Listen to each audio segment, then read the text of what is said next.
चर्चा कीजिए। लोकसभा के बजट सत्र में कई सवालों को आपने उठाया, क्या कुछ हुआ? सबसे पहली बात तो कि इस बार का जो बजट पेश हुआ लोकसभा में, मोदी सरकार 3 का यह पहला बजट है 24-25-26 का। 50,65,345 करोड़ का बजट है ये। और इसमें सरकार ने ये ढिंढोरा पीटा कि हमने मिडिल क्लास को राहत देने के लिए 12 लाख तक पर जो है इनकम टैक्स जो है फ्री कर दिया है। लेकिन सच्चाई ये है कि इस बजट से कॉरपोरेट घरानों को फ़ायदा होगा और आम जन जो है, किसान, मजदूर, दुकानदार, ऐसे तमाम लोगों पर और ज़्यादा बोझ बढ़ेगा।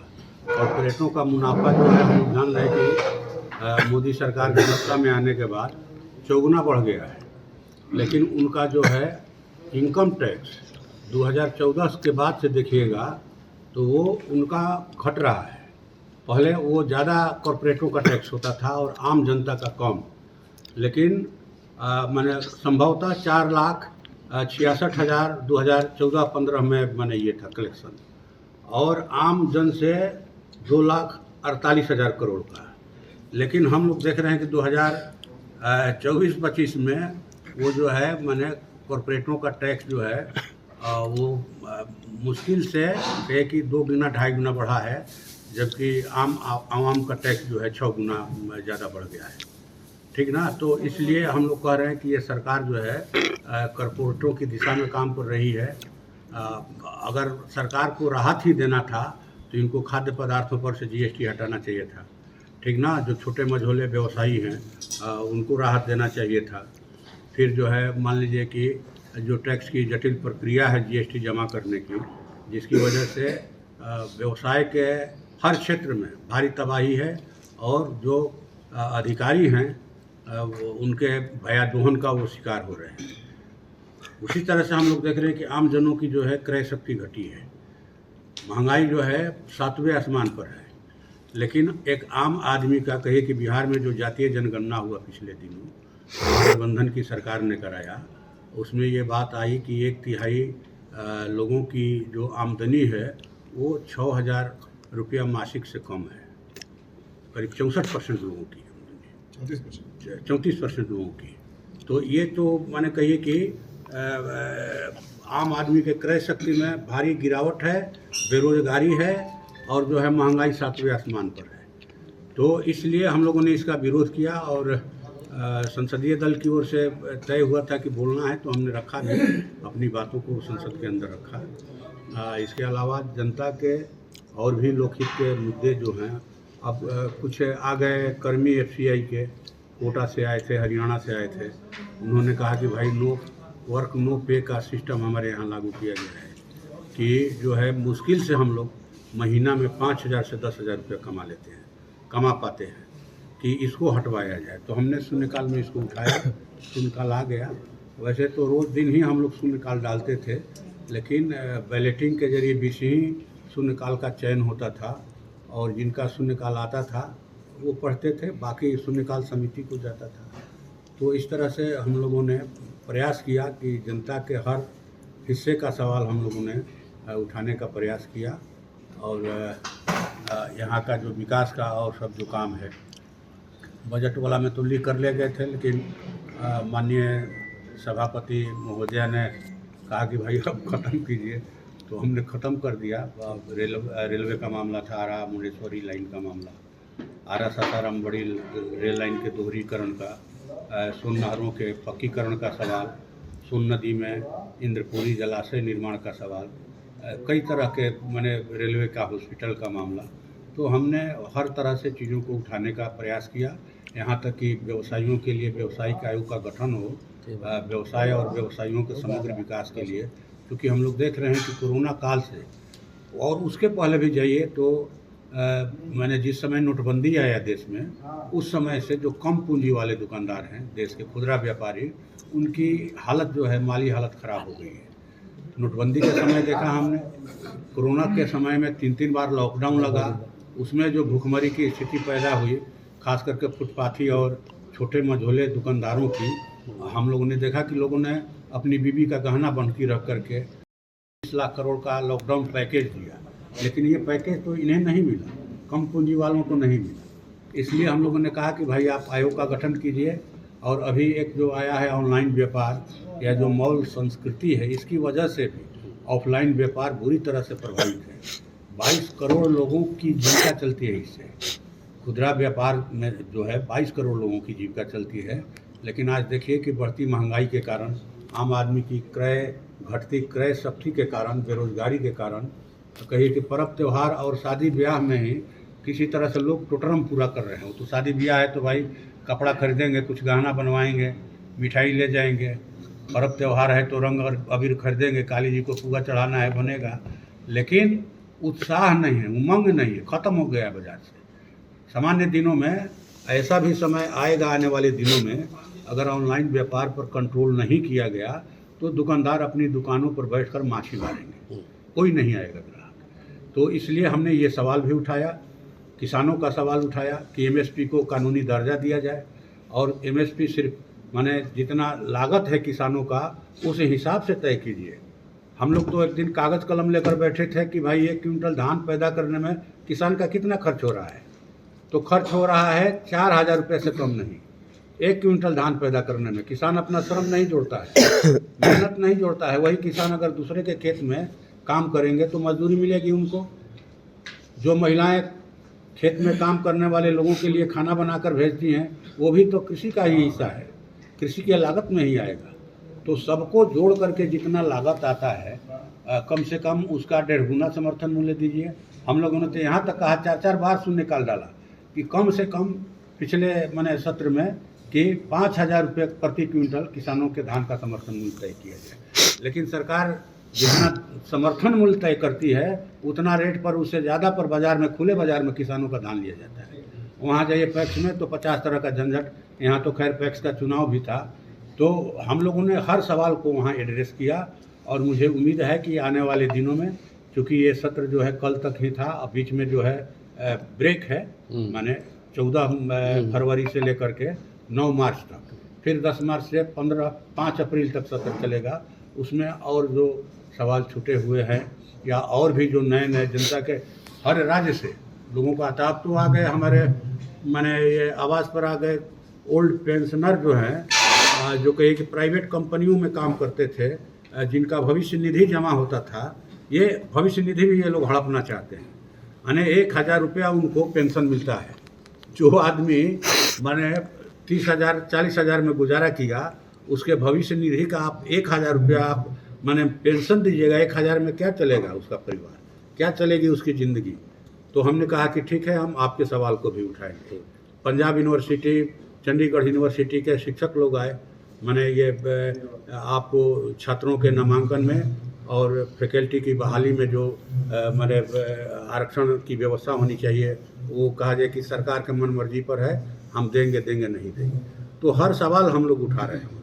बजट के बाद था, लेकिन अभी तो आएगा। कई तरह की चीज़ें हैं। अभी तो बफ बिल आया था कि कमेटी बनाया, जब जेपीसी को ये चला गया बने बिल, तो भाई आप अगर कमेटी के जो विपक्षी दलों के सांसद हैं उनकी राय लीजिएगा कि नहीं लीजिएगा, कि सब खारिज कर दीजिएगा, तो फिर लोकतंत्र क्या, फिर विपक्ष क्या।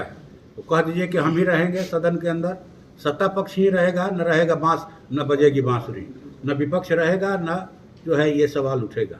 उसी तरह से हम लोगों ने अडानी के मामले में देखा कि अमेरिकी कोर्ट ने मैंने कहा जाए कि गिरफ्तारी का वारंट जारी किया गौतम अडानी का और सागर अडानी का, लेकिन जो है यहाँ एक शब्द मैंने अडानी के खिलाफ में सुनने के लिए सरकार तैयार नहीं थी। यहाँ तक कि अडानी कहा गया कि अडानी जी का नाम हटा दिया जाए मिनट बुक से। ऐसे सरकार चलती है भाई, विपक्ष नहीं रहेगा, विपक्ष की बात नहीं सुनिएगा। तो खैर हम लोगों से जहाँ भी जो लगता है कि यहाँ विरोध करना चाहिए या फिर इस तरह का मांग रखना चाहिए, सुझाव रखना चाहिए, हम लोग लोकतांत्रिक तरीके से, संवैधानिक ढंग से चीज़ों को रख रहे हैं। 12 तारीख की रात अंबेडकर की मूर्ति को क्षतिग्रस्त कर दी गई। ये तो इनकी सोची समझी कहा जाए कि रणनीति है। हम लोग तो देखे लोकसभा चुनाव के पहले कि इनके एक सांसद ने खुलेआम कहा, अनंत हेगड़े ने, जो कर्नाटक से जीत कर आए थे, कि अब ये देश संविधान से नहीं चलेगा। ये संविधान जो है इससे नहीं चलेगा, मनुस्मृति से देश चलेगा। इनके महिला विभाग के एक नेत्री ने कहा मेरठ में कि ये जो दलित लोग हैं माने ये जो हमारे पाँव की जूती थे, ये आज संविधान का फ़ायदा उठाकर बाबा साहब का नाम लेकर के ये हमारे माथे पर चढ़ गए हैं। तो ये लोग तो चले थे संविधान ख़त्म करने, इसीलिए इनको 400 पार चाहिए था। लेकिन देश की जनता ने कहा कि नहीं, ये देश संविधान से चलेगा, संवैधानिक लोकतंत्र से चलेगा, और कोई बाबा साहब के संविधान की तरफ उंगली उठाएगा उसको सबक सिखाया जाएगा। और भाजपा को 63 सीटें कम आई, 63। लेकिन कहावत है कि रस्सी जल गई ऐंठन नहीं जा रही है। अगर चंद्रबाबू नायडू का बैसाखी नहीं मिलता, हमारे माननीय नीतीश कुमार जी का बैसाखी नहीं मिलता, तो ये सरकार नहीं बनती। लेकिन ठीक है, चलिए, यहाँ तो हम लोगों ने सवाल उठाया कुंभ में कि आप माने 20 सारे लोग जुटे, लेकिन उनके लिए आपने व्यवस्था क्या किया भाई? हाँ, VIP माने व्यवस्था किए हैं, कुछ मुट्ठी भर लोग के लिए सब कुछ है। अब बाकी लोग भेड़ बकरी हैं, जुटे हैं, अपना डुबकी लगा करके जाएंगे। हम लोगों ने तो कहा कि आप कम से कम डिजिटल इंडिया बना रहे हैं। हाँ, इतना हो गया कि माने 12 करोड़ लोगों ने डुबकी लगाया, और कितने लोग मरे इसका भी तो एक आंकड़ा दे दीजिए आप, एक आंकड़ा दीजिए आप। नहाने वाले 12 करोड़ हैं और मरने वाले कितने हैं? ये छोटी सी संख्या आपसे नहीं गिनी जाती है। लोग तो बता रहे हैं आसानी लोग, और जो लोग अपने परिजनों का शव खोज रहे हैं उनको दौड़ा दौड़ा करके जोगी जी की पुलिस जो है पीट रही है। तो इसी तरह से चलेगा। आप माने श्रद्धालुओं के ऊपर लाठी चलाइएगा, बुलाइएगा प्रचार करके कि आइए। इनके एक अधिकारी ने भगदड़ मचवाया, कहा कि भगदड़ मच सकती है, भगदड़ मच सकती है, जाइए स्नान कीजिए, वहाँ के कमिश्नर ने। तो इस तरह से व्यवस्था आप करते हैं। तो खैर हम लोगों ने उठाया कि भाई आप इसकी न्यायिक जांच कराइए। गए भी थे कोई जज न्यायिक जांच करने के लिए, और जो लोग भी जिम्मेवार हैं उन पर कड़ा कार्रवाई कीजिए, उनको दंडित कीजिए। और जो भी माने मरे हैं भगदड़ में, हर मृतक के परिवार को 25 लाख रुपया और घायल के परिवार को 5 लाख का मुआवजा दीजिए। मदनपुर वाले मामले में निंदा करते हैं। पुलिस ने FIR तक नहीं किया, नहीं किया तो FIR करेगी। माननीय मुख्यमंत्री जी आ रहे हैं 16 को, हम लोग उठाएंगे ये सवाल, वहाँ ये उठेगा सवाल। प्रगति यात्रा पे आ रहे हैं नीतीश कुमार, क्या उम्मीदें हैं जिले को लेकर? हम लोग तो उम्मीद करते हैं कि कुछ अच्छा होगा दे, लेकिन हम लोग ये जरूर चाहेंगे कि जो ब्लॉक में BDO CO राजा बने हुए हैं, और अनुमंडल में SDO महाराजा हैं, और यहाँ के DM जो है चक्रवर्ती सम्राट हैं, ठीक ना। हम लोग जरूर चाहेंगे कि ये सिस्टम ख़त्म हो। खुलेआम जो है माने देना है 50,000, दो नहीं तभी तुम्हारा मोटेशन होगा। अब तो एक ऑनलाइन रसीद कटाने वाला हो गया कि रसीद ऑफलाइन जिसका कटा है 6 साल, अब वो अगर डाउनलोड करवाता है कि भाई ऑनलाइन रसीद कटेगा, तो उठा नहीं रहा है। और लोग कह रहे हैं कि जहाँ जाना है जाओ, 50,000 दोगे तभी तुम्हारा रसीद कटेगा, तुम्हारा मोटेशन होगा, तुम्हारा परिमार्जन होगा। 60,000 दोगे तभी तुम्हारा जो है आवास बनेगा, आवास बनेगा, ठीक ना। मैंने ये खुलेआम चल रहा है, ये इस तरह से चलता है। आम आदमी जो है कह रहा है कि भाई पहले तो 5 किलो में 4 किलो राशन मिलता था, अब 3.5 किलो हो गया है। डीलर लोग कहते हैं कि भाई हमको 40 किलो 42 किलो मिलता है 50 किलो के जगह। हाँ, ये क्या है भाई राज? खुलेआम जो है, हाँ, जॉब कार्ड से ये किया जा रहा है। हाँ, आवास का चयन होगा, और जिसका जॉब कार्ड नहीं बना है, जो जवान हो गया है, उसकी शादी हो गई है, उसका क्या कीजिएगा? हाँ, माने ये इस तरह से चलता है। कई डीलरों ने कहा कि हम लोग क्या करें, क्या करें। माने 50 किलो की जगह 40 किलो 42 किलो अनाज मिल रहा है। क्विंटल पर 40 किलो 40 रुपया से लेकर 60 रुपया कमीशन देना पड़ता है। हम लोग क्या करें? डीलर स्ट्राइक पर है। तो जीवन का हर क्षेत्र ये लोग तबाही मचा करके रखे हैं। भगदड़ की स्थिति है, लगता है कि इनके खिलाफ में बोलने वाला कोई नहीं है। कौवा टरा रहा है और धान सुखा रहा है। तो हम लोग उठाएंगे इन सवालों को। ये भी सवाल उठेगा कि भाई ये 50 लाख करोड़ का केंद्र सरकार का बजट, बिहार सरकार का भी होगा 2 लाख करोड़ से ज़्यादा का। ये पैसा मैंने टका पर रख करके अगरबत्ती दिखाने के लिए है। हम लोग के पास जितनी समस्याएं आ रही हैं, नली गली की समस्या, आवास की समस्या, पुल पुलिया की समस्या, साइफन की समस्या, माने रिटर्निंग वाल की समस्या करहा में, माने ये कम करेगा भाई? कहाँ से होगा, कहाँ से होगा? ये पैसा का क्या हो रहा है? लाखों करोड़ का बजट किस लिए? इन विभागों से खर्च होना चाहिए आपको माने कोई आँख अंधा आदमी भी देख करके टोके बता देगा कि ये मिट्टी का घर है, खपराइल घर है, ये फूस की झोपड़ी है। हम लोगों ने तो देखा, यहाँ गए थे हम लोग यहाँ कि चलो नहीं रहेंगे, लेकिन यहाँ जो है गोईठा और भूसा रखाएगा घर में, तो उनके लिए गोईठा भूसा रखने के लिए आवास मिलेगा। और जो चिमकी तान करके गरीब आदमी रह रहा है माने खुले आसमान के नीचे, ये आपको दिखाई नहीं देता है? ग्राम सभा का खेल चल रहा है। तो खैर बातें तो बहुत हैं, हम लोग रखेंगे। माननीय मुख्यमंत्री जी को चाहेंगे कि माने जिले में जो समस्याएं हैं उनका निराकरण हो, सिस्टम ठीक से चले, ठीक ना, अपराध पर रोक लगे, रंगदारी पर रोक लगे, ये हम लोग जरूर चाहेंगे। बिहार में चुनाव होना है, विधानसभा चुनाव, कांग्रेस क्या करेगी? अभी 243 सीटों पर तैयारी कर। हम लोग अपनी बात करेंगे, हम लोग कांग्रेस की राजद की बात नहीं करेंगे, ठीक ना। हमारे बारे में पूछिए, हम लोग कहेंगे कि हाँ भाई हम लोग 50 सीट पर लड़ना चाहते हैं बिहार में, और भाकपा माले जो है वो गठबंधन की जो है विश्वसनीय ताकत है भाजपा के खिलाफ में लड़ने वाली, और हम लोग ज़रूर चाहेंगे कि इंडिया गठबंधन की मीटिंग होगी, महागठबंधन की मीटिंग होगी, तो हमारा जो नेतृत्व है सभी दलों के इस पर गंभीरता से विचार करेंगे और सकारात्मक जवाब। बिल्कुल, हम लोगों ने माननीय अध्यक्ष महोदय को और संसदीय कार्य मंत्री श्री किरण रिजिजू जी को आवेदन दिया है कि भाई ये माने प्रोटोकॉल का उल्लंघन हुआ है। तो ये सिर्फ किसी व्यक्ति का निजी मामला नहीं है। हम तो यहाँ कई माने जनप्रतिनिधियों ने हमसे शिकायत किया, माननीय सांसद तो एक बात है, विधायक, एमएलसी, आपको जिला परिषद के सदस्य, आपको माने पंचायत समिति के सदस्य, सरपंच, मुखिया, कि कोई जो है ये कोई मान ही नहीं है कार्यकर्ताओं का, नेताओं का, जनप्रतिनिधियों का। लगता है कि ये लोग क्या करेगा, कुछ नहीं करेगा। तो कई लोगों ने शिकायत किया, तो ये मेरे निजी का मामला नहीं है। अरे मेरा क्या निजी नुकसान होगा, मेरा कोई क्या निजी अपमान करेगा, कुछ नहीं। ये दरअसल लोकतंत्र का अपमान है, पूरे संसद का अपमान है, और मोदी जी का भी अपमान है।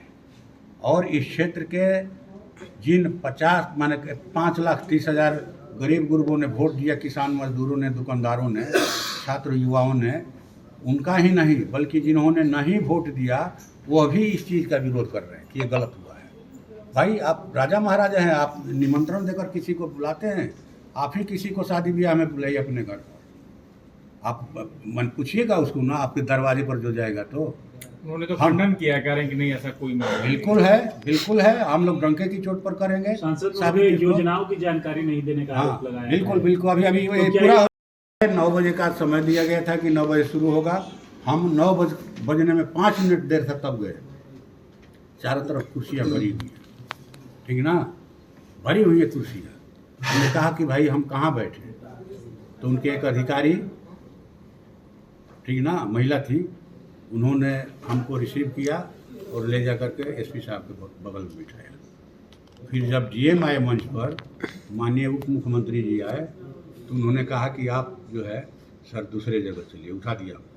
ऐसा लगा जैसे किसी ने गर्दन में हाथ डाल, मैंने कहा कि गेट आउट, इस टाइप का लगा। अरे ये कोई मतलब है भाई, ये मतलब है न, कोई राजा ही ना ऐसा करेगा, कोई राजा महाराजा ही ऐसा करेगा। ये बहुत पीड़ादायी बात है, निजी तौर पर नहीं, ये क्षेत्र का, भोजपुर जिले का अपमान है, ठीक ना। जहाँ भी अपमान की बात होती है हम लोग उठाते हैं।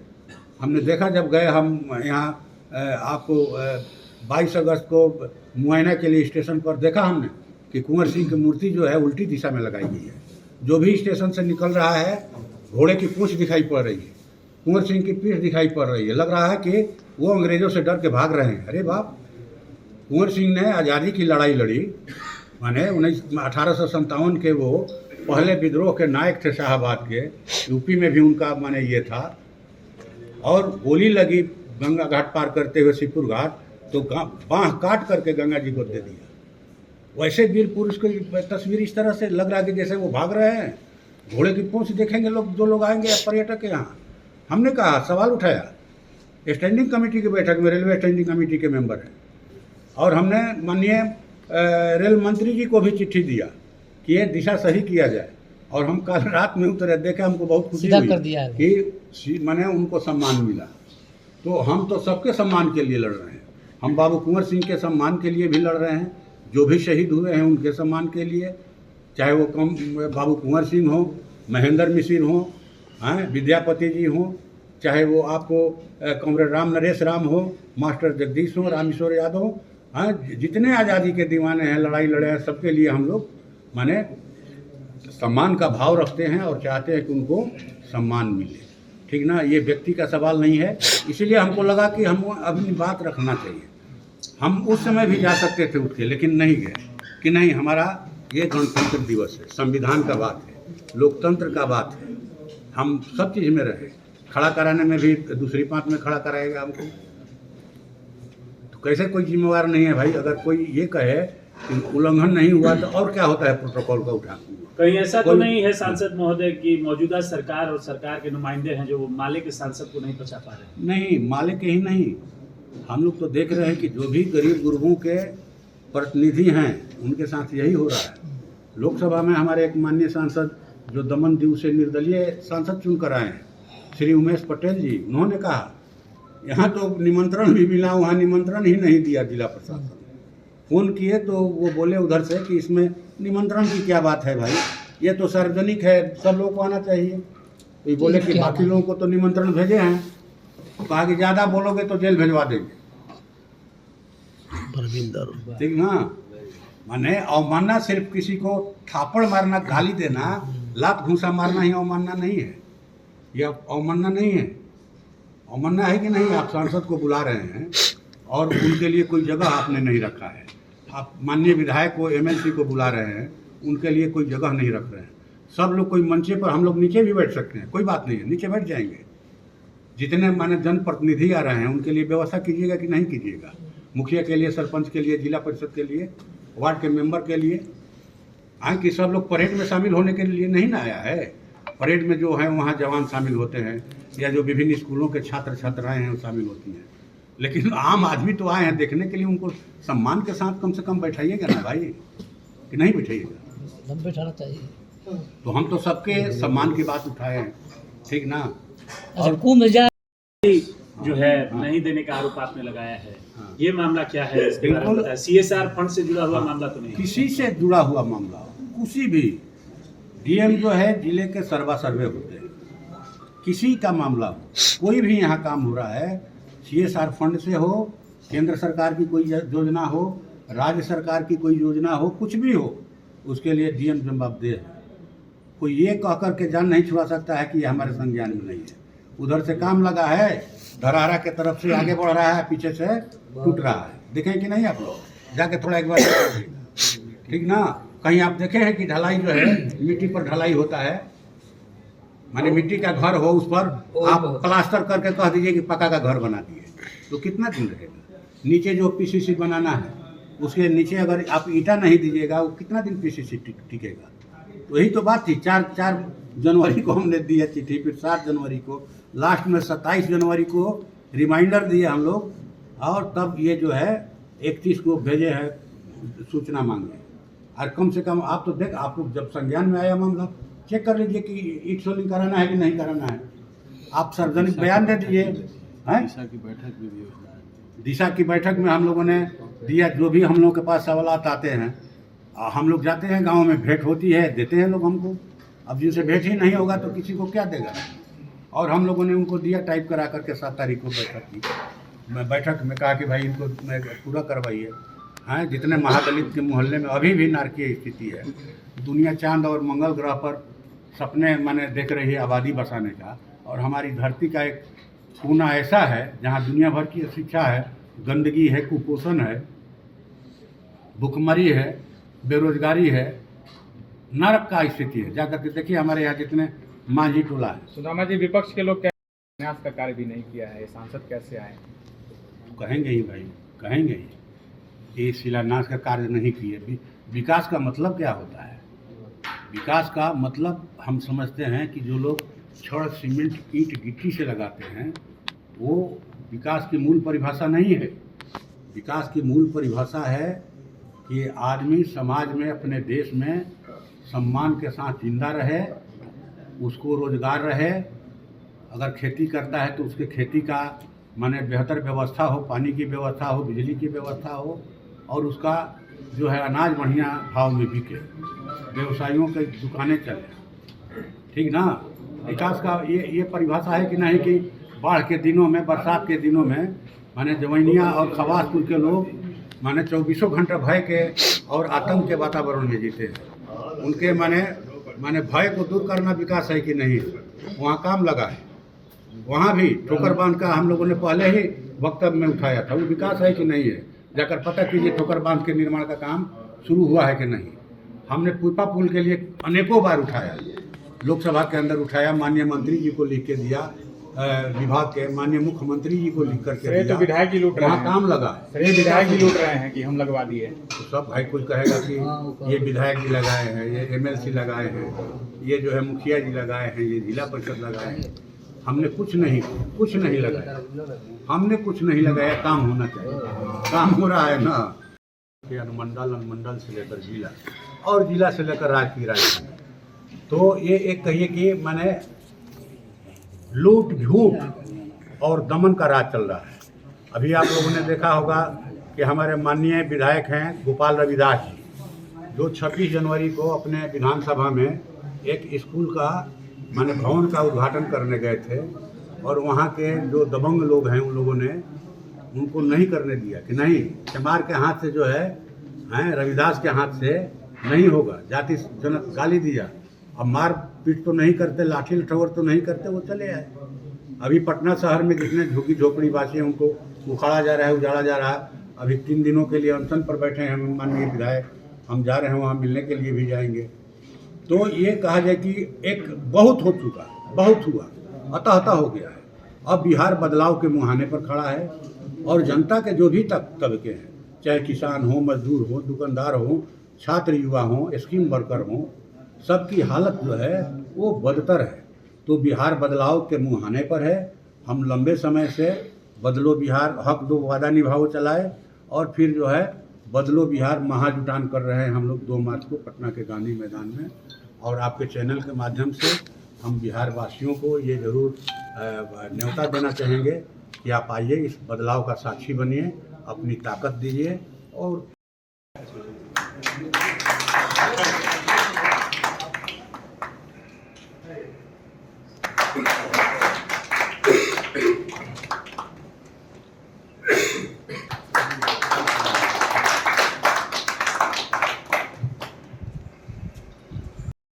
साहब ने उसे सहर्ष स्वीकार किया। इसके लिए भोजपुर ईंट निर्माता संघ तहे दिल से आभार प्रकट करता है माननीय सांसद साहब का। उसमें एक सबसे बड़ी प्रमुख समस्या है आज के डेट में इन्वायरमेंट क्लियरेंस को लेकर के। विगत कि विदाउट इन्वायरमेंट क्लियरेंस का भट्टा नहीं चलेगा, जिसका दुष्परिणाम आज पूरा बिहार झेल रहा है।